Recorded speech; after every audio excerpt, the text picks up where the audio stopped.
अस्सलाम वालेकुम। गर्दिशी हरकियात के इस अगले लेक्चर में आज हमारा जो टॉपिक है वो है मरकज़ कमय्यत यानी सेंटर ऑफ मास। तो सबसे पहले आप इसकी जो डेफिनेशन है वो समझ लें। मरकज़ कमय्यत किसी भी ठोस जिस्म में पाया जाने वाला एक ऐसा तसव्वुराती नुक्ता होता है जिस पर वो जिस्म मुकम्मल तौर पर बैलेंस हो जाता, तवाज़ुन की हालत में आ जाता, उसको हम लोग मरकज़ कमय्यत कहेंगे। लेकिन अब एक डेफिनेशन के तौर पे अगर हमको पहले बात करनी हो तो हम उसको बात इस तरह से करेंगे कि किसी भी जिस्म में पाया जाने वाला ऐसा तसव्वुराती नुक्ता जिस पर उस जिस्म की मुकम्मल कमय्यत मरकूज मानी जाती है। मतलब ये सपोज किया जाता है कि पूरी की पूरी कमय्यत जो है वो उस नुक्ते पर मरकूज है, उसे मरकज़ कमय्यत या सेंटर ऑफ मास कहेंगे। एक छोटी सी एग्जांपल हम लोग यहाँ पर इसको समझने के लिए देखते हैं। आप ऐसा इमेजिन करें कि मान लो ये एक मीटर लंबा एक रॉड है, एक सलाख है जिसकी लंबाई 1 मीटर है, और इस सलाख के दोनों सिरों पर जो है यहाँ पर इस तरीके से दो जिस्म लगे हुए हैं। सपोज करते हैं कि इसकी कमय्यत 1 किलोग्राम है और इसकी कमय्यत भी 1 किलोग्राम है। अगर आपने इन दोनों के बिल्कुल सेंटर में यहाँ इस पॉइंट पर अगर आप इसको बैलेंस करते हो तो ये 100% बैलेंस हो जाएगा, क्योंकि दोनों तरफ जो है लंबाई भी एक जैसी है, दोनों तरफ की कमय्यतें भी एक जैसी है। तो जितना वजन या जितनी कमय्यत इस साइड में है उतनी ही कमय्यत इस साइड में है, इसलिए ये बैलेंस हो जाएगी। लेकिन अब हम इमेजिन करते हैं कि मान लो इस साइड में अगर हमने 1 किलो की जगह पर 10 किलो का वजन लगा दिए तो अब वो इस नुक्ते पर बैलेंस नहीं हो सकता। अब इस साइड का वजन जो है वो ज्यादा हो गया, इस साइड की कमय्यत ज्यादा हो गई और इस साइड की कमय्यत कम हो गई। तो ऐसी सूरत में अगर हमको अब इसको बैलेंस करना हो तो हमको इसको बैलेंस यहाँ इस साइड में कहीं तो भी ऐसा करना पड़ेगा। मतलब इस तरफ की लंबाई को कम करना पड़ेगा और इधर की ये लंबाई को ज्यादा करना पड़ेगा, ताकि इधर की कमय्यत और इधर की कमय्यत जो है वो मसावी हो जाए। जब ये मसावी हो जाएगी तो फिर ये हो सकता है कि इस पॉइंट पर वो बैलेंस हो जाए। ये जो नुक्ता हमको मिला इसको हम बोलेंगे मरकज़ कमय्यत यानी सेंटर ऑफ मास। तो इस तरीके से सेंटर ऑफ मास की जो सिंपल सी जो डेफिनेशन है वो ये बनेगी कि किसी भी निजाम का ऐसा नुक्ता, किसी भी निजाम में पाया जाने वाला ऐसा तसव्वुराती नुक्ता जहां पर उस जिस्म की मुकम्मल कमय्यत, पूरी कमय्यत जो है वो उस नुक्ते पर मरकूज हो, उस नुक्ते पर मरकूज मानी जाए, उसको हम लोग बोलेंगे मरकज़ कमय्यत, सेंटर ऑफ मास। और हर जिस्म के अंदर या हर निजाम में इस तरह का एक नुक्ता होता है, एक पर्टिकुलर महवर के लिए या एक पर्टिकुलर हालत के लिए। अब हम अपने अगले टॉपिक की तरफ चलते हैं। हमारा जो अगला टॉपिक है या जो गर्दिशी हरकत में सबसे ज्यादा अहम माना जाता है वो है जमूद का मेयारे असर। जमूद का मेयारे असर, इसके लिए उर्दू में दूसरा एक नाम और भी है और वो है गर्दिशी जमूद। इंग्लिश में जैसे उर्दू में 2 नाम है वैसे इंग्लिश में भी हम उसके लिए 2 नाम ले सकते हैं। जनरली हम लोग इसको कहते हैं मोमेंट ऑफ इनर्शिया, या फिर उसको कभी कभार हम बोलते हैं रोटेशनल इनर्शिया। तो इस तरीके से इसके अगली जो टर्म हम देखने वाले हैं उसके 2 नाम हो गए, जमूद का मेयारे असर या मोमेंट ऑफ इनर्शिया। तो सबसे पहले आइए हम लोग इसकी डेफिनेशन बनाने की कोशिश करते हैं। लेकिन डेफिनेशन बनाने से पहले सबसे पहले हम एक मिसाल से हम लोग शुरू करेंगे। आप ऐसा इमेजिन कीजिए कि यहाँ पर मान लो कि ये एक बेतरतीब सा एक जिस्म है और इस जिस्म में से ये एक तसव्वुराती महवर जो है वो गुजर रहा है। इस महवर के अतराफ यहाँ पर ये जिस्म जो है ओमेगा ज़ाविये रफ्तार से जो है घूम रहा है, इस तरह से ये रोटेट हो रहा है। अब जैसा कि हमने शुरू में भी देखा था कि अगर कोई ठोस जिस्म गर्दिशी हरकत करता है तो उसके तमाम नुक्ते जो है वो दायरी हरकत करते हैं। मतलब इस जिस्म के अंदर के जितने भी पार्टिकल हैं वो सब के सब दायरी हरकत करेंगे। तो हम लोग सबसे पहले यहाँ इमेजिन करते हैं, मान लो यहाँ हमने एक पॉइंट लिया, तो ये जो पॉइंट है जिसकी कमय्यत m1 है और जिसका फासला r1 है, ये इसके अतराफ में यहाँ पर ये इस तरीके से घूमेगा, इस टाइप से एक ऐसा दायरा बनाएगा और वो इस दायरे में घूमते जाएगा, ऐसा दायरा कंप्लीट करेगा। ऐसे आप कोई और नुक्ता भी ले सकते हो।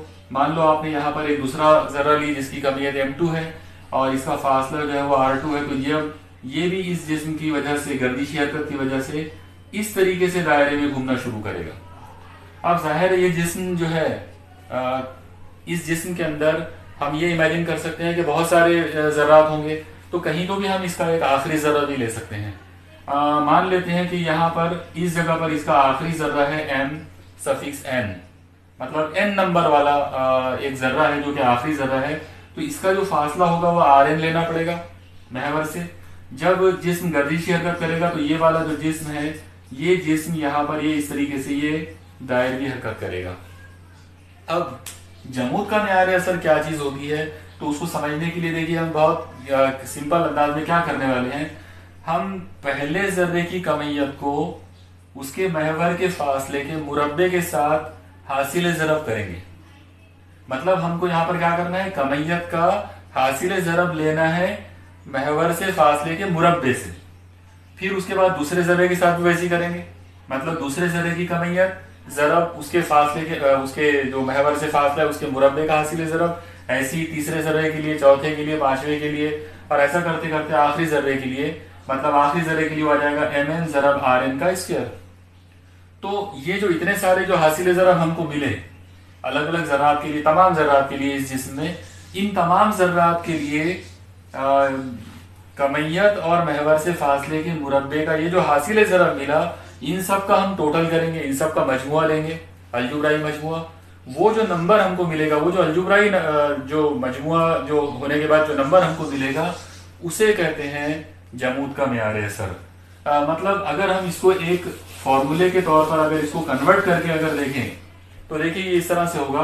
जमूद के मेयार असर को जनरली हम आई से जाहिर करेंगे, और जैसा कि मैंने आपको अभी बताया था कि पहले जर्रे की कमियत m1 थी, तो हम लोग यहाँ पर लेंगे m1, उसको ज़रब करेंगे उसी के फासले के मुरब्बे से, तो m1 ज़रब r1 स्क्वायर। ये एक नंबर हमको मिल गया। इसमें प्लस करेंगे यही वाली चीज दूसरे जर्रे के लिए। जाहिर है दूसरे जर्रे की कमियत है m2, उसको हम ज़रब करेंगे r2 के स्क्वायर से, प्लस एंड सो ऑन, यानी ये हम करते चले जाएंगे ऐसे तमाम जर्रात के लिए, यहाँ तक आखिरी जर्रा आ जाएगा। आखिरी जर्रे के लिए वो हो जाएगा mn इंटू rn का स्क्वायर। अब आप देखिए हम यहाँ पर जर्रात की तादाद जो है वो 1 2 3 4 ऐसा करते करते हमने n पर लाकर उसको महदूद कर दिए।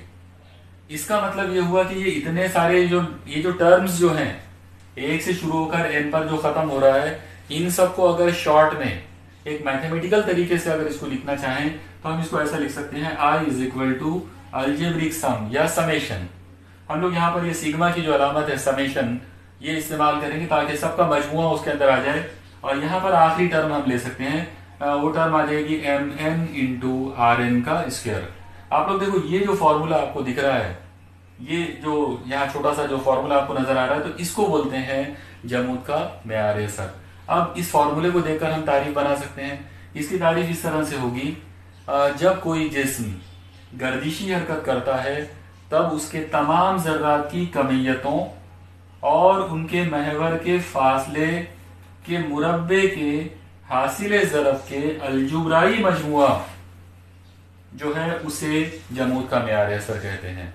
मतलब जमूद का मेयार असर की सिंपल सी डेफिनेशन क्या होगी, एकदम आसान सी चीज है। अगर कोई जिस्म गर्दिशी हरकत में है तो उसके तमाम जर्रात के लिए कमियतों और महवर से फासले के मुरब्बे के हासिल ज़रब का अलजुब्राई मजमुआ, इस चीज को बोलते हैं जमूद का मेयार असर।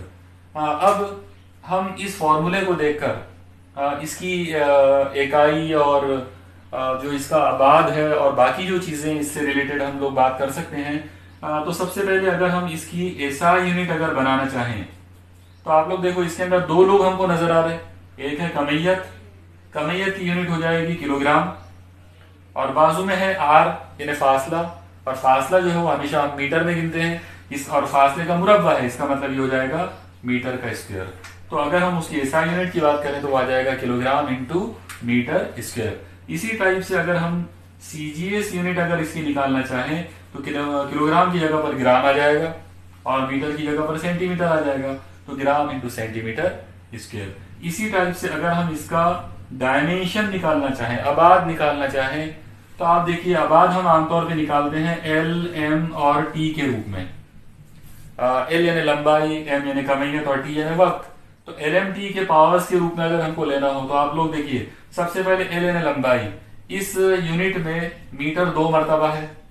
या फिर आप फॉर्मूले पे अगर गौर करें तो यहाँ पर आर जो लंबाई है, आर यानी फासला या लंबाई, वो 2 मरतबा है। इसका मतलब यहाँ पर L2 हो जाएगा। एम का मतलब है मास यानी कमीयत। कमीयत यानी यहाँ पर कमीयत एक बार दिख रही है, तो क्योंकि कमीयत एक ही बार है इसलिए M1, और क्योंकि इसके अंदर कहीं टाइम या सेकंड नहीं आया इसकी यूनिट के अंदर, इसका मतलब टाइम जो है वो 0 रहेगा। तो L2, M1 और T 0। तो इस तरीके से जमूद का म्यार असर जो है उसकी SI unit kilogram metre square, CGS unit gram centimetre square, और उसका जो डायमेंशन या आबाद जो है वो L2, M1 और T 0 है। एक और चीज पे हम लोग यहाँ पे गौर कर सकते हैं, वो ये है कि जमूद का म्यार असर जो है तो इसकी फितरत क्या है। यानी अगर हमको इसकी फितरत मालूम करना हो, इसका नेचर, क्योंकि हमको मालूम है कि जनरली तबई मिकदारें जो है वो उनके दो नेचर होते हैं। एक होता है स्केलर क्वांटिटी और एक होता है वेक्टर क्वांटिटी, मतलब सिमती मिकदारें और गैर सिमती मिकदारें। तो जमूद का म्यार असर जो है वो क्या चीज है, बेसिकली अगर इनको देखकर अगर हम एक अंदाजा लगाएं तो पता चलता है कि ये सिंपल एक नंबर है, इसके अंदर कोई सिमत नहीं हो सकती। इसका मतलब ये हुआ कि ये एक गैर सिमती मिकदार है, यानी स्केलर है। लेकिन अगर हम थोड़ा सा इसको और डीप में जाकर अगर हम इसकी स्टडी करें तो हमको ये पता चलेगा कि अगर आपने एक जिस्म लिए, उस एक जिस्म के लिए जब आप एक महवर लेते हो तो जमूद के म्यार असर की एक कीमत आ जाती है। अगर आप उसी जिस्म के लिए दूसरा महवर लेते हो तो जमूद के म्यार असर की दूसरी कीमत आ जाएगी।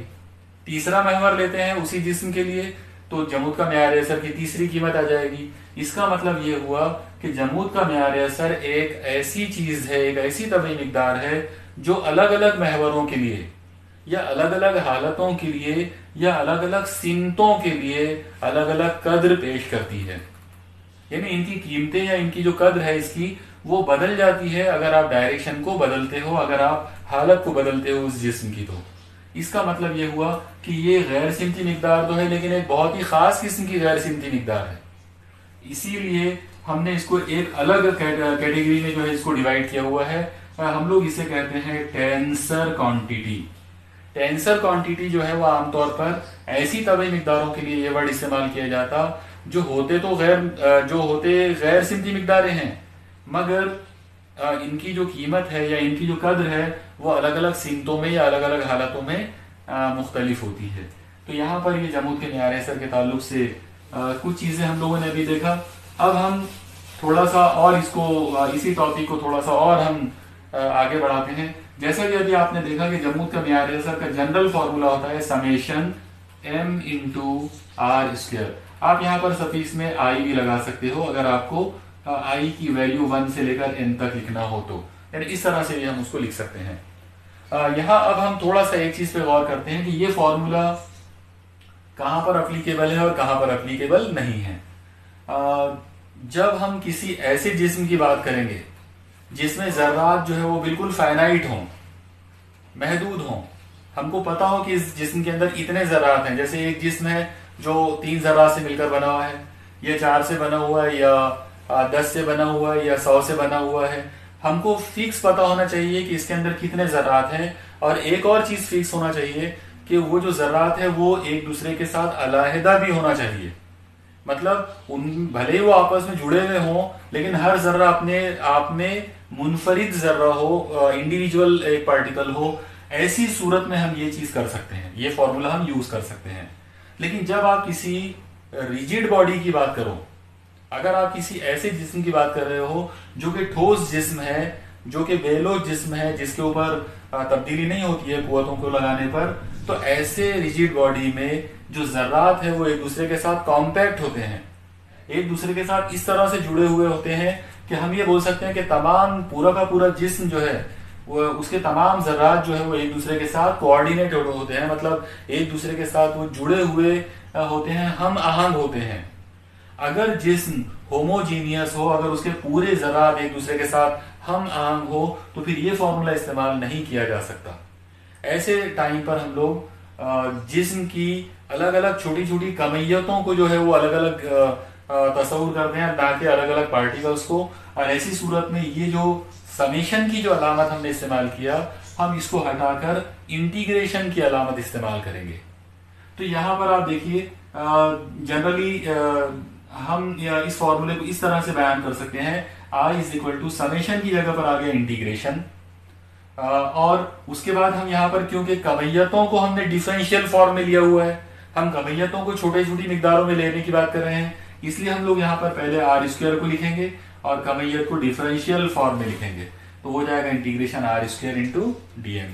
तो ये भी फॉर्मूला जो है जमूद के मेयार असर का है, और ज्यादातर जो ठोस जिस्म होते हैं उनके लिए यही फॉर्मूला अप्लीकेबल होता है। मतलब इसी फॉर्मूले के जरिए हम मैथमेटिक्स को अप्लाई करके उस जिस्म का जमूद का मेयार असर जो है वो मालूम कर सकते हैं।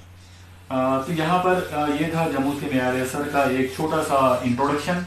अब हम अपने एक अगले टॉपिक की तरफ चलते हैं कि जो बहुत ही ज़्यादा इम्पोर्टेंट टॉपिक है, वो है गर्दिशी तवानाई बिल हरकत। गर्दिशी तवानाई बिल हरकत मतलब हम इसे इंग्लिश में कहेंगे रोटेशनल काइनेटिक एनर्जी। तो सबसे पहले हम यहाँ इस नाम पर ही, मतलब ये जो नाम अभी हम देख रहे हैं इसी पे हम थोड़ा सा गौर कर लेते हैं। सबसे पहले हम बात करते हैं काइनेटिक एनर्जी की, तवानाई बिल हरकत। आप देखिए वर्ड आया हरकत, और वर्ड हरकत को तवानाई के साथ जोड़ने के लिए यहाँ बिल वर्ड इस्तेमाल किया गया है।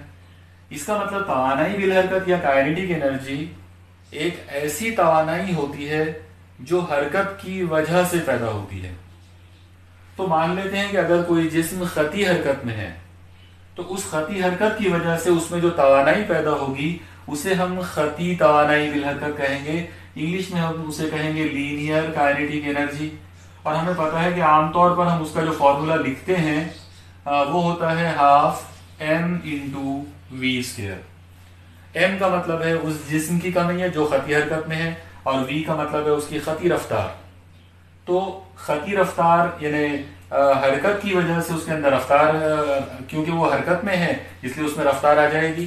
तो कमियत और रफ्तार के मुरब्बे का हासिल ज़रब और साथ में 1/2, ये जो फॉर्मूला है ये काइनेटिक एनर्जी का, तवानाई बिल हरकत का फॉर्मूला है अगर जिस्म खती हरकत करता है तो। लेकिन अब हम यहाँ देखते हैं कि मान लो एक जिस्म है जो कि रोटेट हो रहा है, जो गर्दिशी हरकत में है। अगर वो जिस्म गर्दिशी हरकत में है, जैसे कि मैंने अभी कुछ देर पहले आपको बताया था कि मान लो हमने ये इस तरीके से एक बेतरतीब सा जिस्म लिया और ये महवर लिए, इस महवर के अतराफ यहाँ पर एक जिस्म है जो कि ओमेगा ज़ावियाई रफ्तार से घूम रहा है। तो हमको पता है कि जब ये जिस्म रोटेट होगा तो ये भी एक हरकत है, गर्दिशी हरकत, और हरकत की वजह से तवानाई पैदा होती है। इसका मतलब ये हुआ कि जब ये जिस्म गर्दिशी हरकत करेगा तो इस गर्दिशी हरकत की वजह से उसमें तवानाई पैदा होगी, हम उसे गर्दिशी तवानाई बिल हरकत कहेंगे। तो गर्दिशी तवानाई बिल हरकत की एक सिंपल सी जो तारीफ बनेगी वो ये होगी कि अगर कोई जिस्म गर्दिशी हरकत करता है तो उस गर्दिशी हरकत की वजह से जो तवानाई उसमें पैदा होती है उसे गर्दिशी तवानाई बिल हरकत कहते हैं। अब हमको यहाँ पर उसके लिए एक फॉर्मूला मालूम करना है। तो आइए देखते हैं, पहले सबसे पहले हम शुरुआत करते हैं उसके डेरिवेशन की।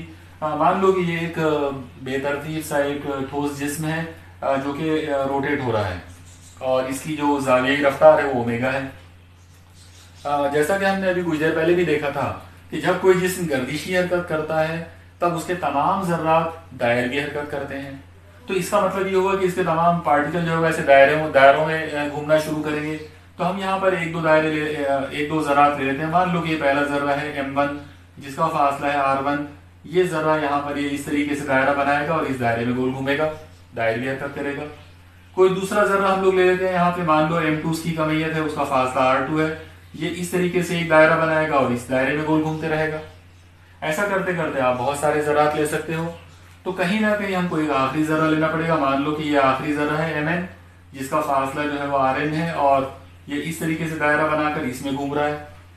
तो जब ये तमाम ज़रात इसके अतराफ ऐसे दायरवी हरकत करेंगे तो आपको पता है कि जब भी कोई जर्रा दायरवी हरकत करता है तब उसमें जाविये रफ्तार तो होती है, मगर साथ ही साथ उसमें खती रफ्तार भी होती है, और वो खती रफ्तार उसके रेडियस पर डिपेंड करती है कि उसका जो रेडियस है, उसका जो निस्कुत्र है वो कितना है। अगर निस्कुत्र कम है तो उसकी वो खती रफ्तार कम होगी, और अगर उसका रेडियस जो है वो ज्यादा है उसके दायरे का तो उसकी खती रफ्तार भी ज्यादा होगी।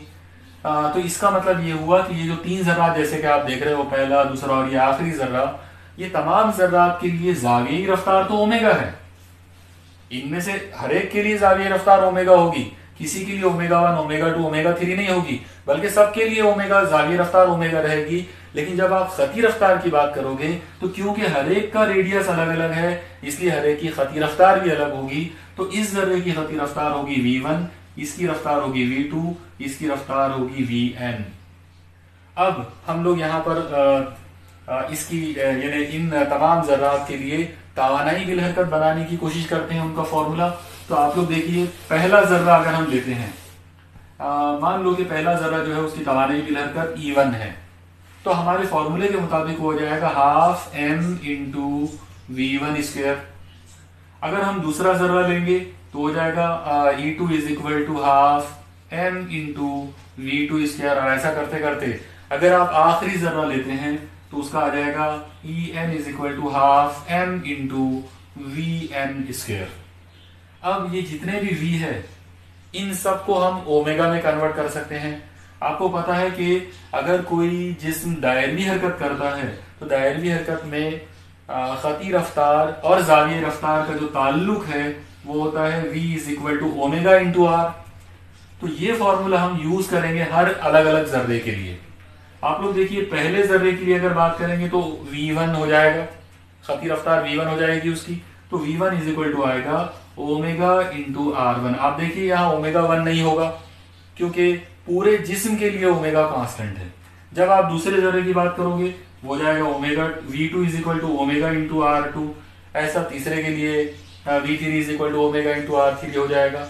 और ऐसा करते करते अगर आप आखिरी जर्रा लेते हैं तो vn इज इक्वल टू आ जाएगा ओमेगा इंटू rn। अब हम ये जो चीजें हैं v1, v2, v3, vn, इन सब को उठाकर यहाँ लाके रख सकते हैं।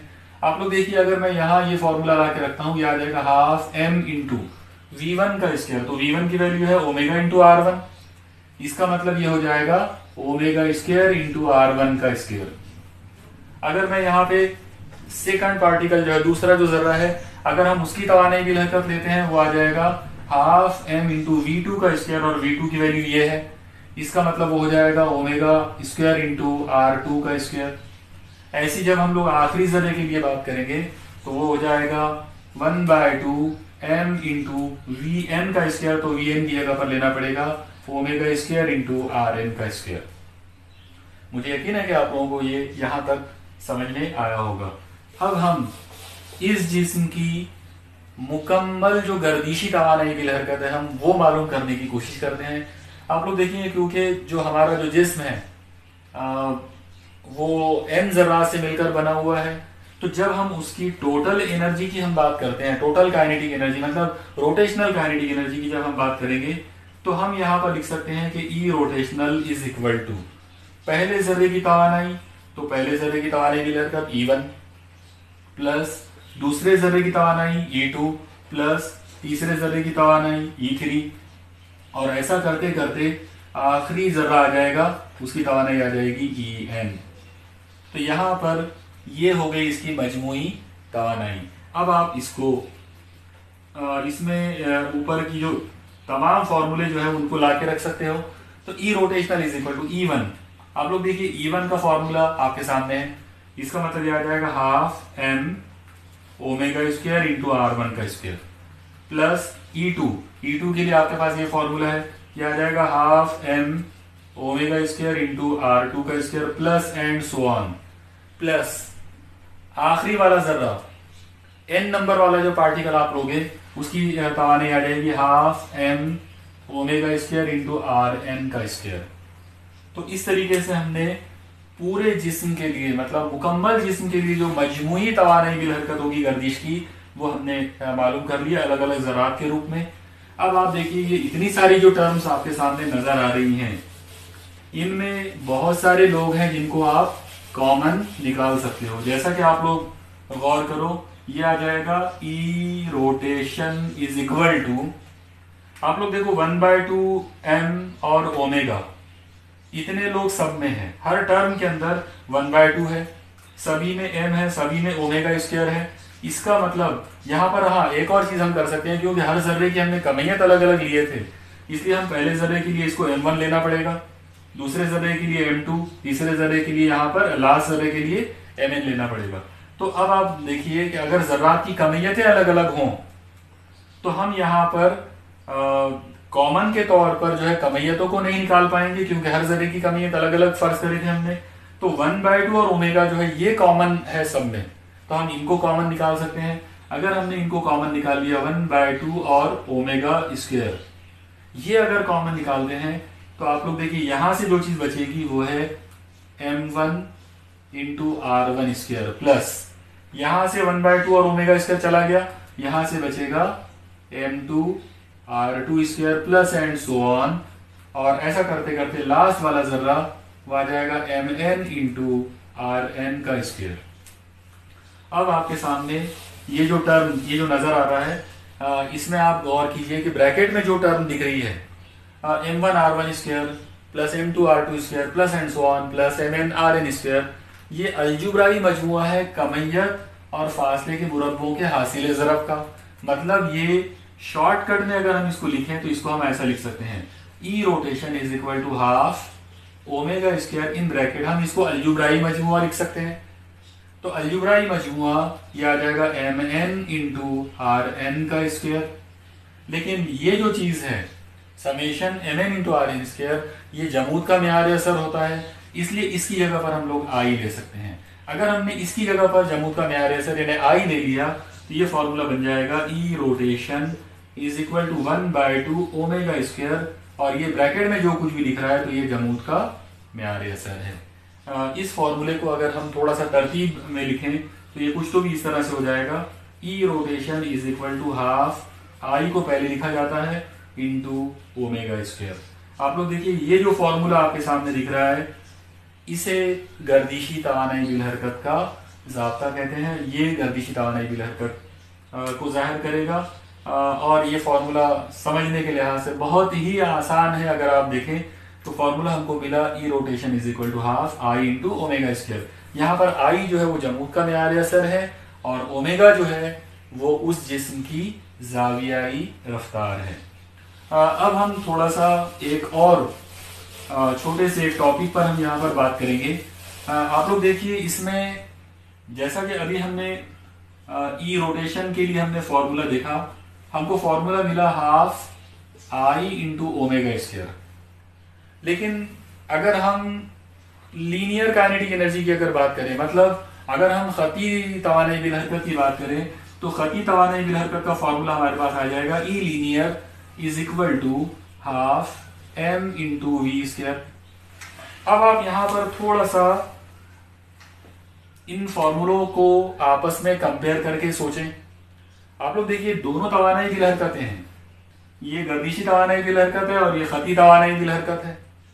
दोनों के फॉर्मूले ऑलमोस्ट सेम नजर आ रहे हैं हमको, उनका फॉर्मेट बिल्कुल एक जैसा है। आप देखिए इसमें 1/2 है, इसमें भी 1/2 है, इसमें आखिरी में रफ्तार का मुरब्बा है, इसमें आखिरी में रफ्तार का मुरब्बा है, इसमें बीच में यहाँ पर एक टर्म है, इसमें भी बीच में यहाँ पर एक टर्म है। इसका मतलब ये हुआ कि 1/2 कॉमन, रफ्तार का मुरब्बा कॉमन, तो फिर ये बीच वाली जो टर्म्स हैं ये भी एक दूसरे से एनालॉगस होंगी, ये भी एक दूसरे से मुशाबा होंगी। इसका मतलब ये हुआ कि हम यहाँ बोल सकते हैं कि आई जो है वो इक्विवेलेंट है m से। अब आप यहाँ गौर कीजिए कि ये आई और ये m का क्या मतलब होगा। यहाँ पर ये जो मैंने आई जो लिखा हूं तो ये मैंने आई लिखा है गर्दिशी हरकत के लिए, और यहाँ पर ये जो m लिखा हुआ है तो ये हमने खती हरकत के लिए हमने बात कर रहे थे। तो सवाल ये आता है कि इसका मीनिंग क्या होगा, हम इससे कौन सा नतीजा जो है वो अखज़ कर सकते हैं। तो एक बहुत ही इंपॉर्टेंट टॉपिक, एक बहुत ही इंपॉर्टेंट बात हम यहाँ से निकाल सकते हैं, वो ये है कि आप लोग देखिए अगर किसी जिस्म की कमियत m है तो ये जो कमियत जो है ये उसकी एक बहुत ही खास सलाहियत को जाहिर करती है, और वो खास सलाहियत जो है उसका नाम है जमूद या इनर्शिया।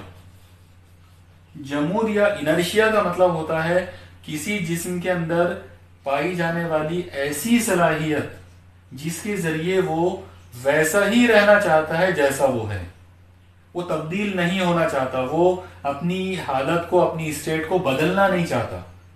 तो दुनिया में जितनी भी गैर जानदार चीजें हैं उन तमाम चीजों के अंदर ये सलाहियत पाई जाती है कि वो जिस हालत में पड़े हैं वो वैसे ही पड़े रहना चाहते हैं, वो खुद से अपनी हालत को बदलने की कोशिश नहीं करना चाहते, वो तब्दीली नहीं चाहते, चेंज ऑफ स्टेट जो है वो नहीं चाहते हैं। तो वो जो सलाहियत है चेंज ऑफ स्टेट के खिलाफ, यानी चेंज ऑफ स्टेट ना चाहना, अपनी हालत को ना बदलने की जो सलाहियत है उसे इनर्शिया या जमूद कहते हैं। और ये इस सलाहियत का जो ताल्लुक है वो कमियत से है। कमियत के साथ में इसका ताल्लुक कैसे है, तो आप लोग देखिए, मैं एक छोटी सी मिसाल से आपको समझाने की कोशिश करूंगा। आप देखिए, मान लीजिए कि आपके रास्ते में दो पत्थर पड़े हैं, एक पत्थर जो है वो 1 किलो का है और एक दूसरा पत्थर है वो 100 किलो का है।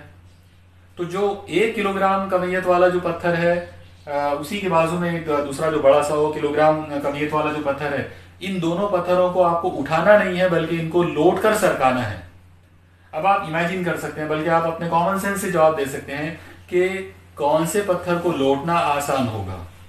डेफिनेटली आपका जवाब होगा 1 किलोग्राम, क्योंकि 1 किलोग्राम जो है 1 किलोग्राम वाला जो पत्थर है वो कम वजन वाला है, वो कम कमियत वाला है, उसको सरकाना आसान है। और जो 100 किलोग्राम वाला होगा उसको सरकाना मुश्किल है। इसका मतलब ये हुआ कि सरकने की सलाहियत, यानी अपनी हालत को बदलने की सलाहियत 1 किलो वाले में कम है और 100 किलो वाले में ज्यादा है।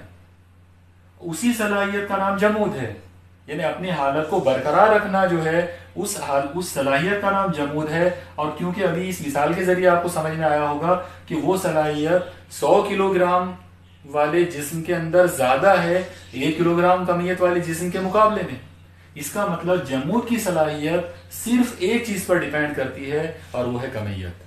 तो अगर किसी जिस्म की कमियत कम है तो उसमें जमूद की सलाहियत कम है, अगर किसी जिस्म के अंदर कमियत ज्यादा है तो उसमें जमूद की सलाहियत ज्यादा है। आप लोग याद रखें, ये जो बातें हमने अभी किए ये ऐसे जिस्म के लिए किए जो या तो साकिन हालत में हो या खती हरकत में हो, क्योंकि अगर कोई खती हरकत में होता है तो भी उसमें जो जमूद होगा वो कमियत पर ही डिपेंड करेगा। अब बिल्कुल यहाँ पर अब वापस आप इस टॉपिक पर आते हैं। आप लोग देखिए, ये कमियत जो है ये कमियत इक्विवेलेंट मिली है, ये मसावी मिली है जमूद के मेयार असर के साथ, यानी एम जो है वो एनालॉगस आपको मिला आई के साथ में, जमूद के मेयार असर के साथ में। इसका मतलब ये हुआ कि जमूद का मेयार असर गर्दिशी हरकत में वही रोल प्ले करेगा जो कमियत का रोल होता है खती हरकत में। शायद आपको ये जुमला समझ में आया होगा। आप देखिए, दोबारा से इस जुमले पर आप गौर करें, जो रोल कमियत का खती हरकत में होता है वही रोल जमूद के मेयार असर का गर्दिशी हरकत में होता है, और वो रोल है जमूद।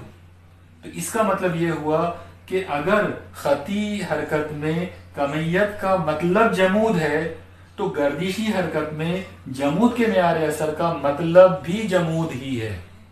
लेकिन जाहिर सी बात है, यहां जिस जमूद की हम बात करेंगे वो गर्दिशी जमूद होगा, यानी रोटेशनल इनर्शिया होगा।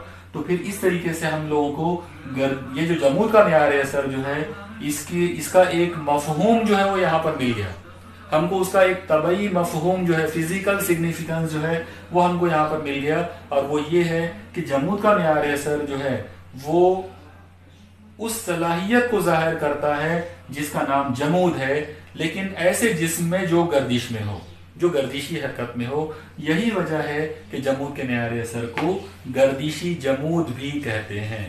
तो यहाँ पर एक बहुत ही इंपॉर्टेंट कंसेप्ट जो है हमारा अभी क्लियर हुआ है कि गर्दिशी जमूद जो है, जमूद का मेयार असर जो है वो गर्दिशी जमूद होता है, रोटेशनल इनर्शिया होता है, क्योंकि वो कमियत से इक्विवेलेंट मिलता है। और वो इन दो फॉर्मूलों को कंपेयर करके हम बता सकते हैं। आइए अब हम यहाँ पर अपने एक और टॉपिक पर जो है वो चलते हैं। हमारा जो आज का अगला जो टॉपिक है वो है गर्दिशा, मतलब टॉर्क। इंग्लिश में इसे टॉर्क कहते हैं। उर्दू में हम इसके लिए दो अलग अलग नाम बना सकते हैं, बल्कि इंग्लिश में भी इसके दो नाम बनाए मौजूद हैं। इंग्लिश में इसको जनरली टॉर्क कहते हैं, लेकिन टॉर्क के अलावा इसका एक नाम है मोमेंट ऑफ फोर्स। इस लिहाज से अगर हम इसको उर्दू में ट्रांसलेट करें तो उर्दू में इसका आ जाएगा कुव्वत का मेयारे असर।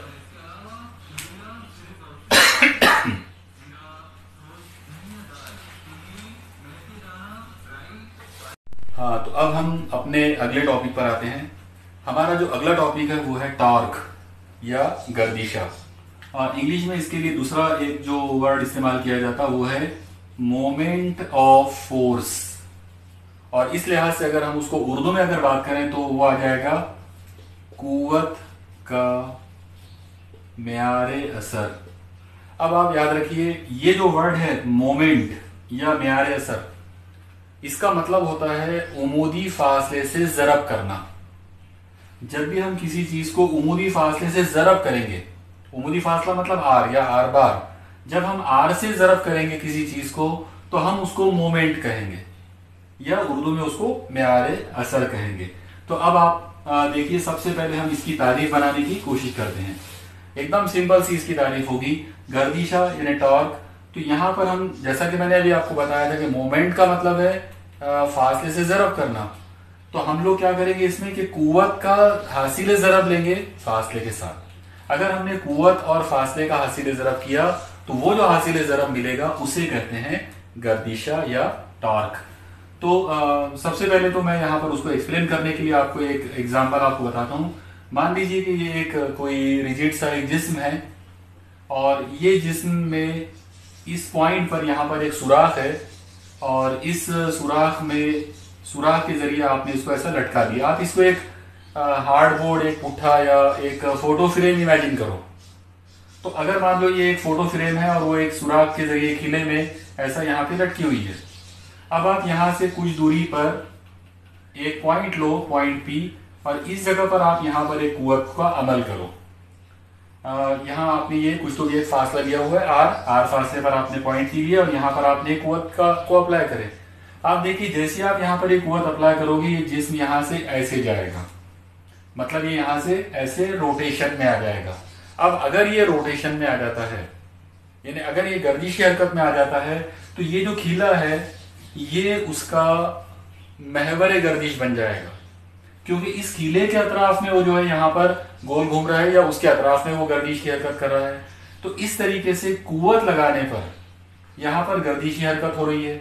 लेकिन आप लोग एक चीज पे गौर करें कि ये कुव्वत हमने डायरेक्ट महवर के मकाम पे अप्लाई नहीं किए, बल्कि हमने वहां से कुछ दूरी पर अप्लाई किए। इसलिए ये जो दो अलग अलग जो तबई मिकदारें हमको नजर आ रही हैं, मतलब आर और एफ, इन दो लोगों का हम हासिल ज़रब करेंगे। तो अगर हमने आर का एफ के साथ, यानी कुव्वत और फासले का महवर से उमूदी फासला जो दोनों का अगर हासिल ज़रब लिया, तो वो हासिल ज़रब होगा गर्दिशा। इसका मतलब अगर हम तारीफ अगर इसकी बनाना चाहें तो इसकी तारीफ जो बनेगी वो बहुत सिंपल सी तारीफ बनेगी। वो आ जाएगी गर्दिशा इज इक्वल टू फासला ज़रब कुव्वत। मतलब कुव्वत का हासिल ज़रब हमने उमूदी फासले के साथ लिए, ये जो हासिल ज़रब हमको मिला ये मिला गर्दिशा। अब आप यहाँ ध्यान में रखें कि गर्दिशा जो है वो एक वेक्टर क्वांटिटी है, सिमती मिकदार है। आमतौर पर हम इसको टॉ से जाहिर करेंगे। ये जो अलामत है ये टॉ है, और क्योंकि ये सिमती मिकदार है, वेक्टर है, इसलिए हम इसके ऊपर एक बार लगा सकते हैं। तो टॉ बार इज इक्वल टू फासला। फासला जो है महवर से लेके उस पॉइंट का, पॉइंट ऑफ एक्शन जहां पर आपने कुव्वत लगाए थे, तो क्योंकि वो भी एक सिमत में होता है इसलिए वो भी एक वेक्टर के तौर पे लेना पड़ेगा। तो फासला यानी आर बार, और यहाँ पर आएगा क्रॉस मल्टीप्लाई कर रहे हैं हम लोग, इसको क्रॉस प्रोडक्ट लेंगे, और कुव्वत जो है वो होती है एफ बार। तो इस तरीके से गर्दिशा के लिए हमारे पास जो वेक्टर फॉर्मूला मिला वो है आर बार क्रॉस एफ बार। आप लोग यहाँ पर एक चीज ध्यान में रखें कि R bar cross F bar को F bar cross R bar नहीं लिख सकते हैं। यानी इनकेस अगर आप में से किसी के जहन में अगर ये बात आती है कि टॉ बार इज इक्वल टू, उसको वो ऐसा लिख देता है अगर एफ बार क्रॉस आर बार, तो ये फॉर्मूला गलत है, क्योंकि यहाँ पर कुव्वत जो है, कुव्वत और उमूदी फासले का हासिल ज़रब लेना है, लेकिन उसके उसूल के मुताबिक पहले फासले का वेक्टर लेंगे और बाद में कुव्वत का वेक्टर लेंगे। अगर आपने उल्टा कर दिया तो वो निगेटिव हो जाएगा। अब आप देखिए ये जो फॉर्मूला आपके सामने दिख रहा है, इसमें हम ये क्रॉस प्रोडक्ट को हटाते हैं या फिर इसको वेक्टर में से स्केलर में कन्वर्ट करते हैं, तो ये आ जाएगा mod of tau bar is equal to, इस साइड में अगर क्रॉस प्रोडक्ट का अगर हटाते हैं तो ये आ जाएगा mod of are bar into mod of F bar into sine theta, क्योंकि जब क्रॉस हटाते हैं तो साइन थीटा जो है वो आ जाएगा। और इस तरह से अगर इसको शॉर्ट में लिखें तो ये आएगा tau is equal to R into F into sine theta. तो ये हमारे पास एक छोटा सा एक फॉर्मूला आ गया गर्दिशा के लिए, यानी टॉर्क के लिए। अब हम इस फॉर्मूले को देखकर, ये जो फॉर्मूला हमारे पास मिला है, इस फॉर्मूले को देखकर हम इसकी तफसीलात जो है बना सकते हैं, मतलब हम इसकी यूनिट, डायमेंशन वगैरह जो है वो बना सकते हैं। तो आइए सबसे पहले हम लोग इसकी यूनिट पर हम लोग गौर करेंगे, लेकिन यूनिट पर आने से पहले एक बार फिर से मैं यहाँ पे वो फॉर्मूला लिख देता हूँ, tau is equal to R into F into sine theta. तो ये हमारा अभी फॉर्मूला हमको मिला था। अगर हम इस पर से इसकी एसआई यूनिट अगर बनाते हैं तो एसआई यूनिट आ जाएगी, आर का मतलब होगा मीटर, उसकी यूनिट जो है वो मीटर होगी, एफ की इकाई जो है वो होगी न्यूटन, और साइन थीटा तो एक सिंपल सा एक नंबर होगा, उसकी यूनिट होगी नहीं, इसका मतलब इसकी यूनिट बन जाएगी न्यूटन इंटू मीटर। कुव्वत के लिए न्यूटन और फासले के लिए मीटर। इसी तरह से अगर हमने सीजीएस यूनिट अगर बनाने की कोशिश की तो ये न्यूटन की जगह पर आ जाएगा डाइन और मीटर की जगह पर आ जाएगा सेंटीमीटर। इसी तरह से अगर हम आबाद बनाने की कोशिश करते हैं, अगर हम इसका डायमेंशन अगर बनाएंगे तो इसका डायमेंशन बनाने के लिए हमको दो डायमेंशंस की जरूरत पड़ेगी, पहले कुव्वत की डायमेंशन और फिर फासले की डायमेंशन। अगर हम कुव्वत का डायमेंशन लेंगे वो आएगा L2 M1 T-2। आप ये डायमेंशन जो है कुव्वत का ये ध्यान में रखें, L1 M1 और T-2। और अब हम इसको जरब करेंगे यहाँ पर फासले के डायमेंशन से, जाहिर है वो आ जाएगा L1। और अब अगर आपने इनको हल किया तो इसका टोटल जो डायमेंशन आएगा वो रहेगा L2 M1 और T-2। आप लोगों को कुव्वत का जो आबाद है, कुव्वत का जो डायमेंशन है वो याद रखना पड़ेगा, वह है L1 M1 और T-2 होता है। तो ये था गर्दिशा का मतलब उसकी इकाइयां अलग अलग निज़ामों में और उसका डायमेंशन, उसका आबाद। साथ ही साथ अगर हम उसकी फितरत की बात करें तो ऑलरेडी हमने पहले उसकी फितरत बयान किए थे, वो ये है कि वो एक वेक्टर क्वांटिटी है, मतलब वो एक सीमित मिकदार होती है।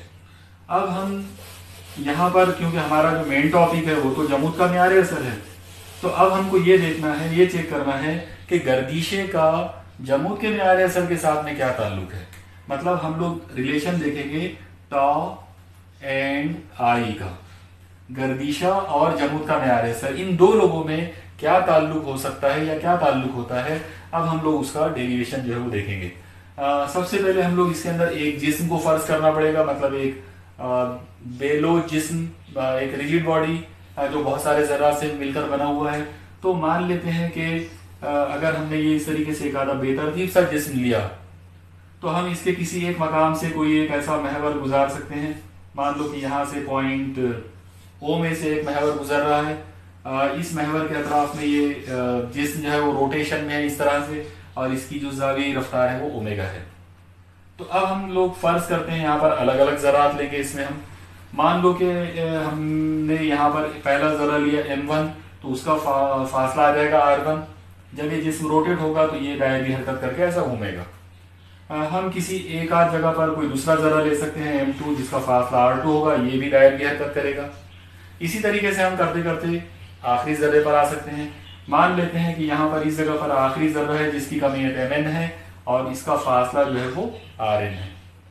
तो जैसा कि हमने इससे पहले भी बयान किए थे कि जब ये जिस्म गर्दिशी हरकत करेगा तो इसकी ये तमाम ज़र्रात जो है ये दायरी हरकत करेंगे, मतलब हर ज़र्रा जो है वो इस महवर के अतराफ में से दायरों में घूमेगा, दायरे बना बनाकर उसमें घूमेगा। हर जर्रे का दायरा जो है वो अलग होगा, और हर एक जर्रा जो है वो अलग अलग खती रफ्तार के साथ में यहाँ पर दायरवी हरकत करने वाला है। अब हम शुरुआत करते हैं अपने गर्दिशे वाली टॉपिक से। ऐसा इमेजिन करते हैं हम लोग कि मान लो पूरे जिस्म का जो ओवरऑल टोटल गर्दिशा जो है वो टा है।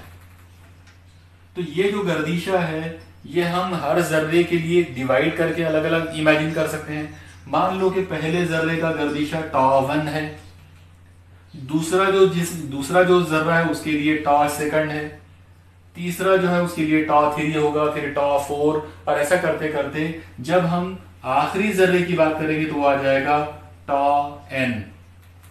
एक बार फिर से आप देखिए, इस चीज को समझ लीजिए। हम बहुत सिंपल अंदाज में हम लोग इस तरह से बात करेंगे। मान लेते हैं कि पूरे जिस्म का गर्दिशा टा है, तो पूरे जिस्म का गर्दिशा टा अगर होता है तो वो हर जर्रे के अलग अलग गर्दिशों का मजमुआ होगा। तो टा इज इक्वल टू आएगा टा1 प्लस टा2 प्लस टा3 प्लस एंड सो ऑन, आखिरी में टा_n। अब ये जितने भी गर्दिशा हैं इन सबको हम इनकी डेफिनेशंस में कन्वर्ट करेंगे, तो ये आ जाएगा टा इज इक्वल टू, पहले गर्दिशे की अगर हम बात करते हैं, पहले जर्रे की अगर हम बात करेंगे वो आ जाएगा R1 इंटू F1, क्योंकि उसका फासला हमने R1 लिया था, और ये मानकर चलते हैं कि उसके ऊपर उस पर अमल करने वाली जो कुव्वत है वो F1 है।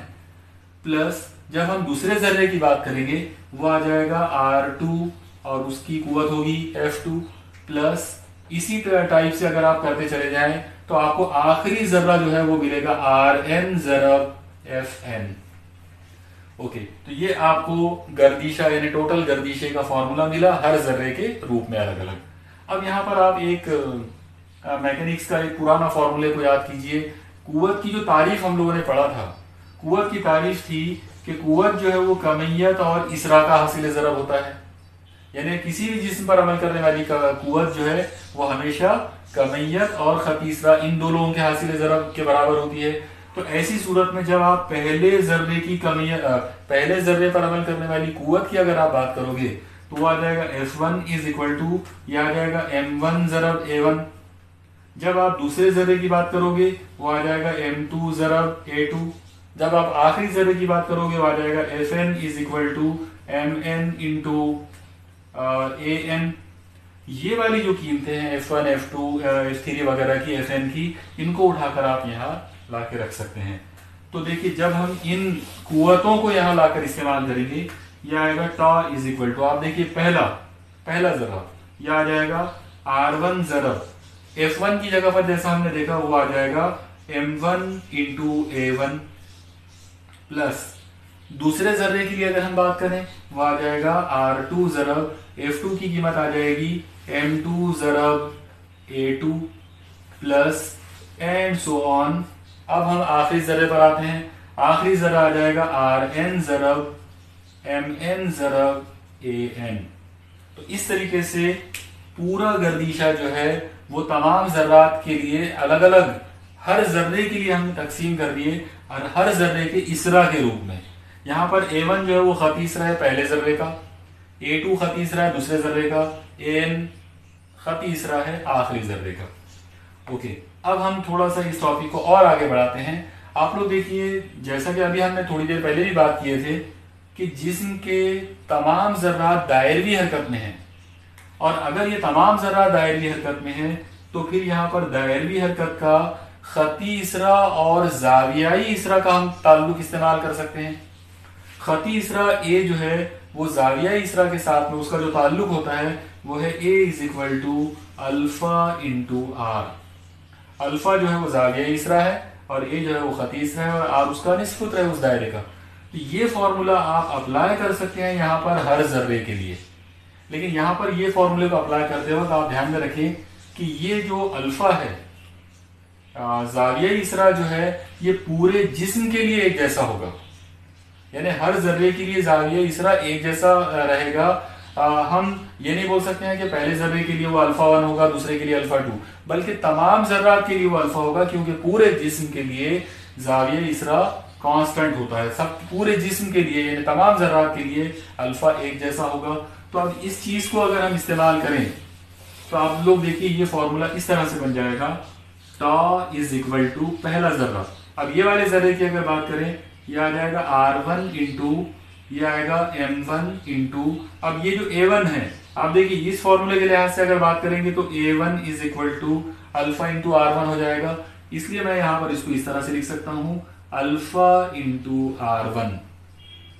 शायद आपको समझ में आया होगा। आप दोबारा से देखिए, R1 इंटू M1, ये एज इट इज लिखिए। ये जो A1 था तो पहले जर्रे के लिए वो क्या आ जाएगा, अल्फा इंटू R1, तो उसकी कीमत लिखिए अल्फा इंटू R1 प्लस, अब यही चीज हम दूसरे जर्रे के लिए करेंगे।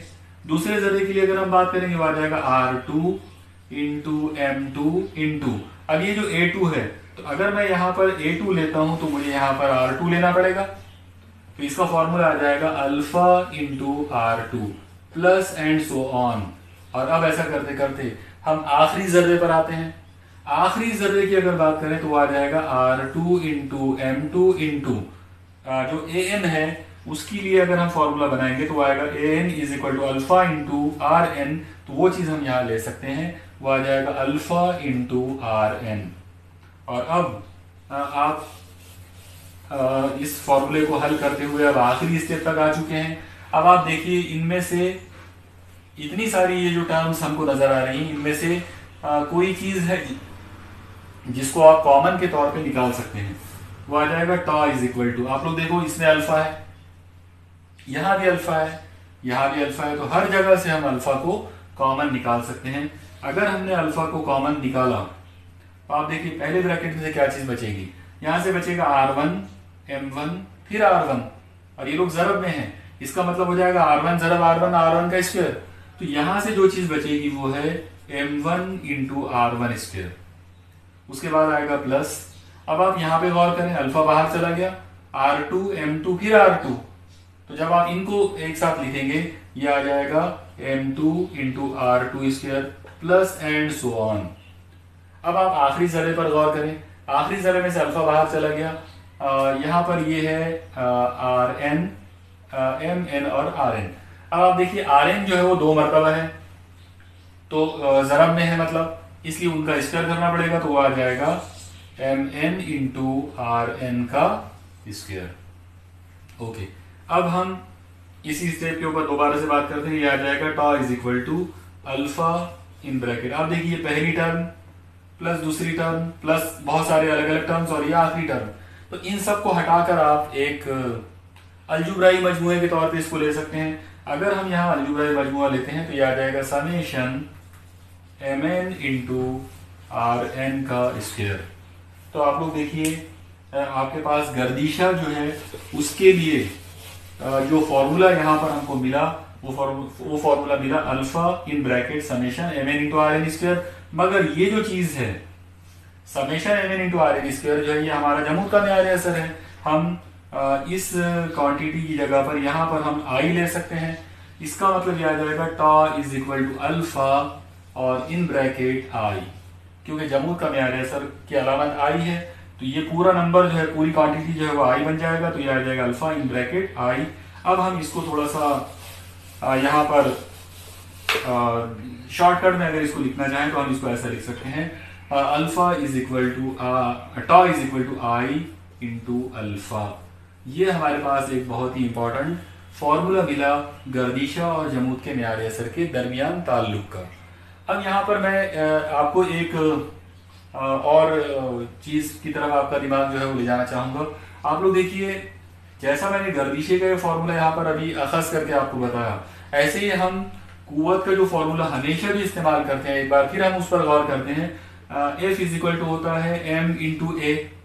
अब आप गौर कीजिए इन दो फॉर्मूलों पर, इन दोनों पर हम बात करते हैं, गर्दिशा is equal to a quantity जरब इसरा, अल्फा जो है वो एक एक्सेलरेशन इसरा है।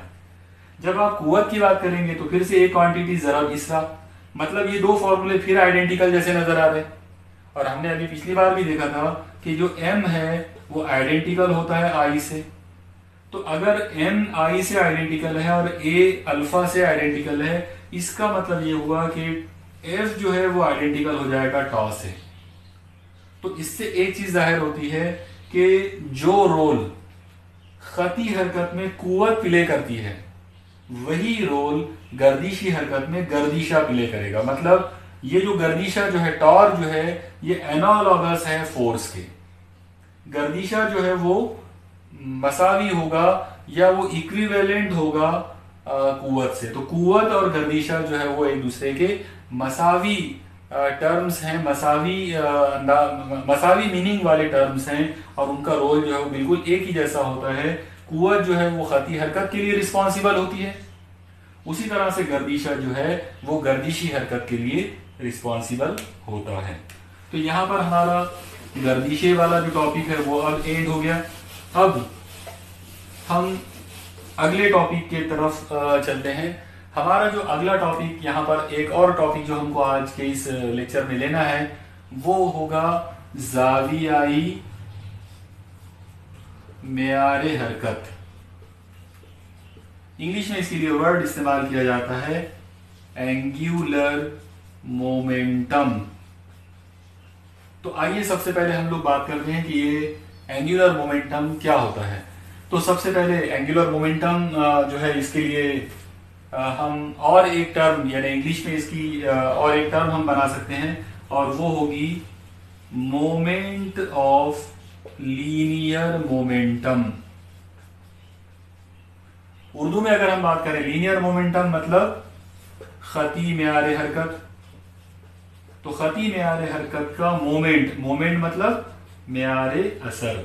अब आप गौर कीजिए, अभी कुछ देर पहले मैंने आपको एक्सप्लेन किया था कि जब इंग्लिश वर्ड मोमेंट या उर्दू में मेयारे असर ये वर्ड अगर आता है, इसका मतलब होता है आर से मल्टीप्लाई करना, मतलब उमूदी फासले से ज़रब करना। जब हम उमूदी फासले से ज़रब करेंगे किसी चीज को, तो हम उसको कहेंगे कि हमने उसका मोमेंट या मेयारे असर लिया है। तो अब हमको खती मेयारे हरकत का मोमेंट लेना है, इसका मतलब हम खती मेयारे हरकत को उमूदी फासले से ज़रब करेंगे। तो सबसे पहले मैं यहाँ पर आपको ये जो एंगुलर मोमेंटम है, पहले इसकी डेफिनेशन या इसका कंसेप्ट जो है वो समझाने की कोशिश करता हूँ। आप लोग देखिए, मान लो एक जिस्म है और उस जिस्म के का जो खती मेयारे हरकत है वो P है, और महवर के साथ उस जिस्म का जो फासला है वो R हम फर्ज कर लेते हैं यहाँ पर। तो जावियाई मेयारे हरकत जो है वो हो जाएगा R ज़रब P, मतलब उमूदी फासले को खती मेयारे हरकत के साथ ज़रब करना। अगर आपने खती मेयारे हरकत को उमूदी फासले के साथ ज़रब करें तो ये जो नंबर आपको मिलेगा ये जावियाई मेयारे हरकत होगा, और इसको आमतौर पे हम L से जाहिर करेंगे। आप लोग ध्यान में रखिए कि ये भी एक वेक्टर है, वेक्टर क्वांटिटी है, मतलब सिमटी मिकदार है, इसलिए मुझे इसके ऊपर हर एक पर बार लगाना पड़ेगा। तो ये बन जाएगा L bar is equal to R bar cross, ये क्रॉस प्रोडक्ट है P बार के साथ। अब मुझे ये क्रॉस हटाना है, जब मैं क्रॉस हटाऊंगा तो ये आ जाएगा L is equal to R into P, और जाहिर सी बात है जब हम यहाँ क्रॉस हटाते हैं तो यहाँ पर आ जाएगा साइन थीटा। तो आप देखिए ये हमारे पास जावियाई मेयारे हरकत का एक जनरल फॉर्मूला आ गया। तो मुझे उम्मीद है कि आपको इसकी तारीफ और ये फॉर्मूला समझ में आया होगा। आप देखिए जावियाई मेयारे हरकत की तारीफ क्या होगी, बहुत सिंपल सी तारीफ है।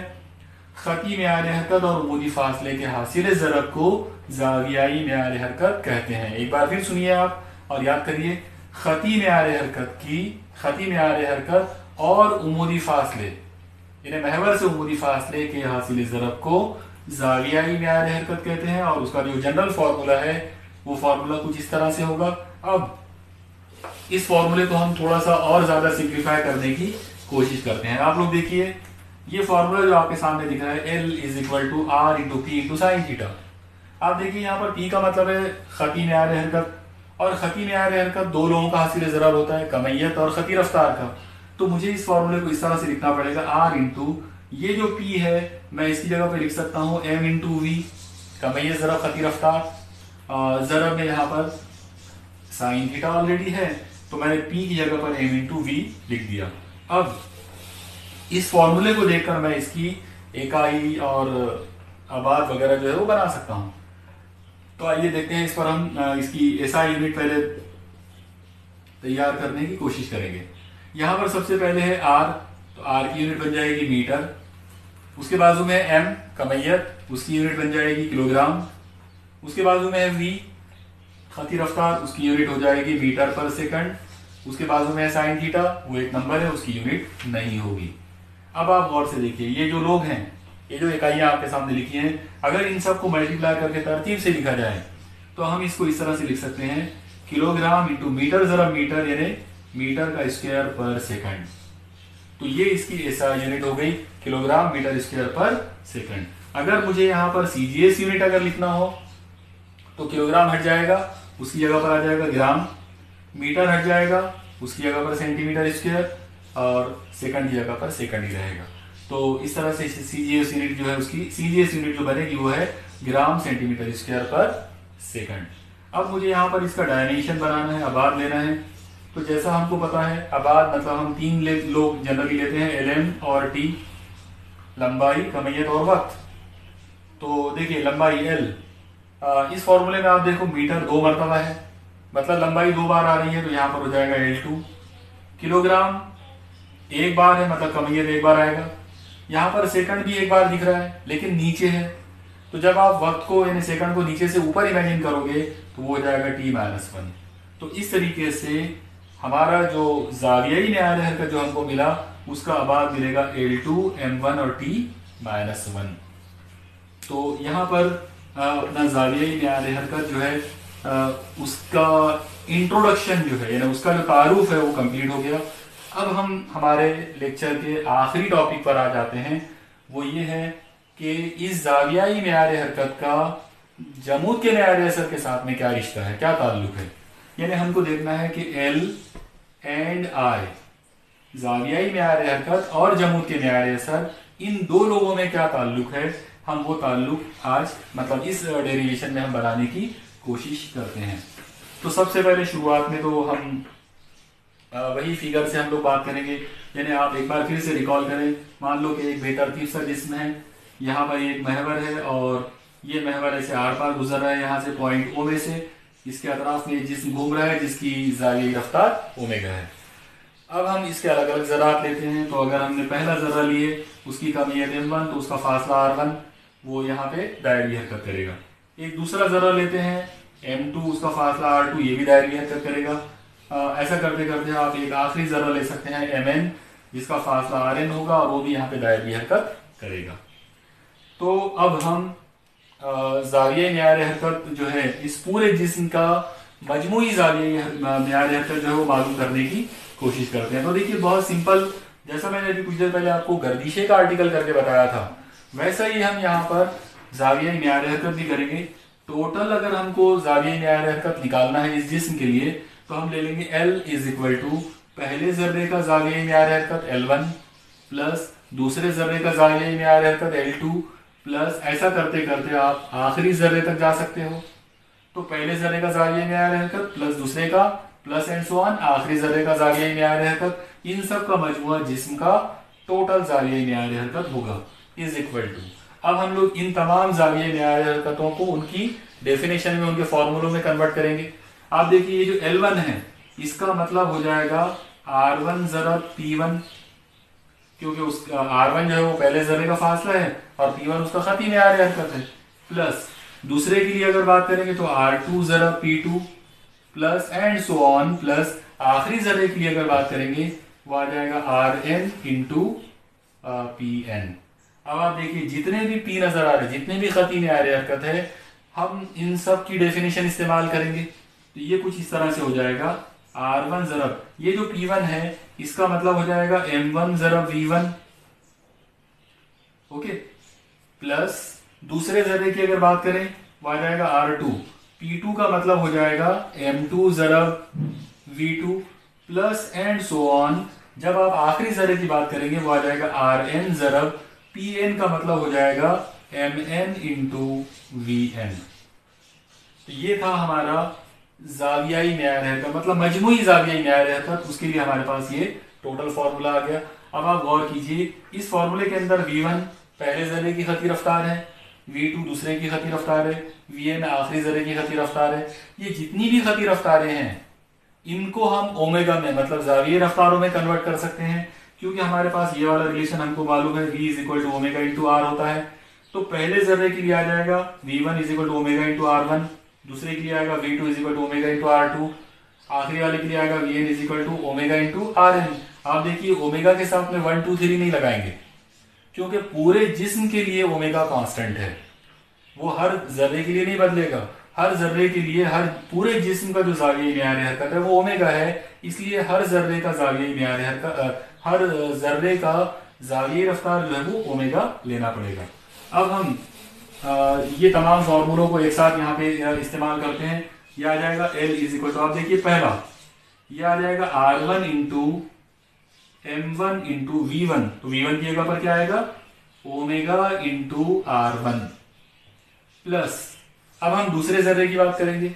दूसरे जर्रे के लिए हो जाएगा R2 इंटू M2, और ये जो V2 है तो यहां पर अगर मैं V2 लेता हूं तो ये मुझे ऐसा लेना पड़ेगा, यह आ जाएगा omega into R2 plus and so on plus. अब मुझे आखिरी जर्रे पर आना है, तो आखिरी जर्रे के लिए मैं यहाँ पे n लगाता हूं, यानी Vn is equal to omega into Rn।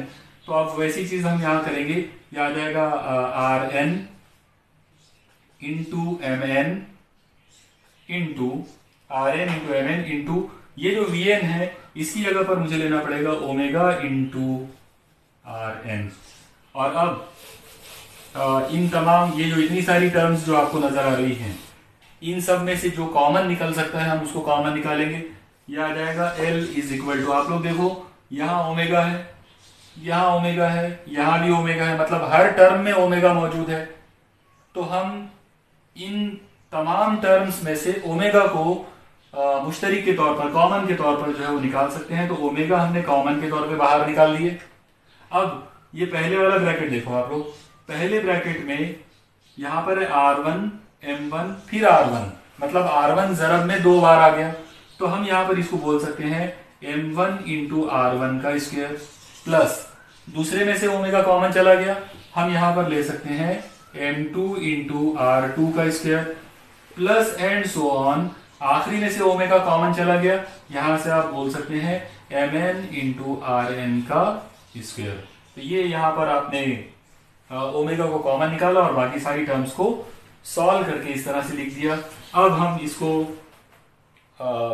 Simple अगर करके अगर लिखना चाहें, आप लोग देखिए क्योंकि ये सब मजमुआ है तो इतनी सारी टर्म्स का मजमुआ, मतलब हम सबको हटाकर मैथमेटिक्स का जो समेशन का जो तरीका है वो हम इस्तेमाल करेंगे। हम यहाँ पर लिखेंगे समेशन यानी अलजेब्राई मजमुआ, और इसमें लिख सकते हैं Mn इंटू Rn का स्क्वायर। ओके, अब आप एक बार फिर से देखिए कि आपको ब्रैकेट में जो टर्म आपको नजर आ रही है, ये वाली जो टर्म आपको दिख रही है summation Mn into Rn square, ये जमूद का मेयार असर है, मतलब इसकी जगह पर आप I ले सकते हो जमूद का मेयार असर। तो ये आ जाएगा L is equal to omega, पूरा ब्रैकेट जो है वो बन गया जमूद का मेयार असर यानी I। अब इसको अगर तरतीब से लिखें, सिंप्लीफाई अंदाज में इसको लिखें, तो L इज इक्वल टू आ जाएगा I इंटू ओमेगा। तो आप लोग देखें ये जो फॉर्मूला आपके सामने दिख रहा है, ये जावियाई मेयार हरकत जो है उसको जमूद के मेयार असर के साथ उसका ताल्लुक दिखाता है कि L इज जावियाई मेयार हरकत, L इज इक्वल टू जमूद का मेयार असर ज़रब जावियाई रफ्तार। ये हमारा जावियाई मेयार हरकत का आखिरी फॉर्मूला यहाँ पर हमको मिला। अब हम इसको भी मवाजना करके हमारे पुराने फॉर्मूले के साथ हम इसका मवाजना कर सकते हैं। आप देखिए जैसे जावियाई मेयार हरकत है, ऐसे ही एक हमारे पास खती मेयार हरकत होता है जिसको स्मॉल p से हम डिनोट करते हैं। तो L की जगह पर अगर P ले लिया जाए तो P का फॉर्मूला आ जाएगा M इंटू V। अब आप गौर कीजिए, देखिए L की जगह पर तो P आ गया, तो ओमेगा जो रफ्तार है जावियाई रफ्तार, उसकी जगह पे लीनियर वेलोसिटी यानी खती रफ्तार आ गई, तो V से इक्विवेलेंट ये हो गया, और I से इक्विवेलेंट M है, ये हम पहले भी बात कर चुके हैं।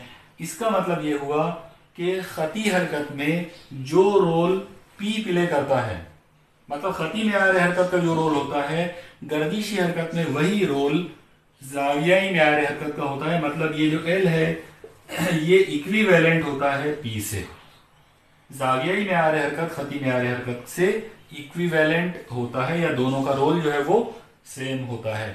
आप लोग देखिए आज के इस लेक्चर के अंदर हमने बहुत सारे अलग अलग फॉर्मूले जो है वो उनका डेरिवेशन देखा, और मुझे उम्मीद है कि आपको ये तमाम डेरिवेशंस जो है, तमाम फॉर्मूले जो है वो समझ में आए होंगे और उन सब का डेरिवेशन भी आप लिखेंगे। मैं सिर्फ समराइज करने के लिए यहाँ पर आखिरी में आपको जो फॉर्मूले जो मैंने जिनका डेरिवेशन आपको करके बताया वो यहाँ लिख रहा हूँ। I is equal to M into R square, हमने ये जमूद के न्यायालय को इस्तेमाल किया। फिर हमने यहाँ पर रोटेशनल काइनेटिक एनर्जी की बात की, उसका डेरिवेशन किया, उसका फॉर्मूला आ गया half I into omega square. फिर हमने यहाँ पे गर्दिशे का ताल्लुक देखा कि जमूद के न्यायालय के साथ गर्दिशे का क्या रिश्ता है, तो उसका ताल्लुक हमको मिला tau is equal to I into alpha. और आखिरी में हमने देखा कि जागियाई मेयार हरकत जो है उसका जमूद के मेयार असर के साथ में क्या ताल्लुक है, तो एल इज इक्वल टू हमको मिला आई इंटू ओमेगा। तो ये तीन फॉर्मूलों का आज हमने डेरिवेशन किया जो ऑलमोस्ट सिमिलर पैटर्न पर है, इन उनका जो डेरिवेशन है वो तकरीबन एक ही जैसा है सबका, और इसीलिए आप उनको इजीली याद भी कर सकते हो, या एक दो मरतबा आप लिख कर देखिए तो आपको पूरा पूरा वो याद हो जाएगा। आज के लेक्चर में बस हम यहाँ पर अब रुकते हैं। मुझे उम्मीद है कि आपको ये सब समझ में आया होगा। बहुत बहुत शुक्रिया। अस्सलाम वालेकुम।